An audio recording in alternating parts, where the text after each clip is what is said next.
Time చూస్తే మిట్ట మధ్యాహ్నం 3 అయిందండి. పొద్దున 7 గంటలకు వచ్చాను నేను తోటలోకి. అప్పటి నుంచి ఇప్పటి వరకు కూడా అన్నం తినే 5 నిమిషాలు తప్పితే ఇంత మటుకు కూర్చోలేదండి. తెలిసిన వాళ్ళు అంటూ ఉంటారండి, మీరు ఖర్చు పెట్టినా 4 రకాలుగా వస్తాయండి అని చెప్పానండి. ఎలా వస్తాయండి? ఎంత కష్టం చేస్తున్నామో మీకు తెలుసా? మీకు అర్థమయ్యిద్దా?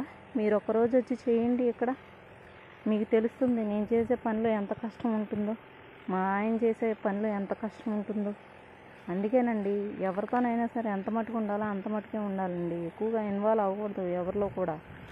మన పని మనం చేసుకుంటా పచ్చడో కారం వేసుకుంటా. అందుకేనేనండి నేను ఎవరితో పెద్దగా మాట్లాడను కూడా.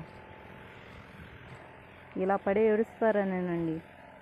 కష్టం చేసేది కనపడదండి ఎవరికి కూడా, ఎంత కష్టపడుతున్నారు అని చెప్పి. మరి నాకు డిస్క్ ప్రాబ్లం ఉందండి, ఉన్నా కూడా మరి నేను ఇంత పని చేసుకుంటూ బ్రతుకుతున్నాను నేను. మీరు చేయండి వచ్చి ఒక్క పూట, మీకు తెలుస్తుంది దీంట్లో బాధ ఎంత ఉంటుందో. కనీసం సాయంత్రం ఇంటికి వెళ్తే అన్నం తినే అంత ఓపిక కూడా ఉండదండి, అంత కష్టంగా ఉంటుంది మాకు తోటలో పని. మీకేం తెలుసండి? తెలిసిన వాళ్ళైతే మాట్లాడరండి, తెలియని వాళ్ళే మాట్లాడేది. కష్ట సుఖాలు తెలిసిన వాళ్ళు మాట్లాడరు అసలుకి. ఒక్కోసారి భలే అనిపిస్తుందండి అసలుకి ఒక్కొక్కరు మాట్లాడే మాటలు. అసలు మాట్లాడాలని కూడా అనిపించదు ఎవరితో కూడా.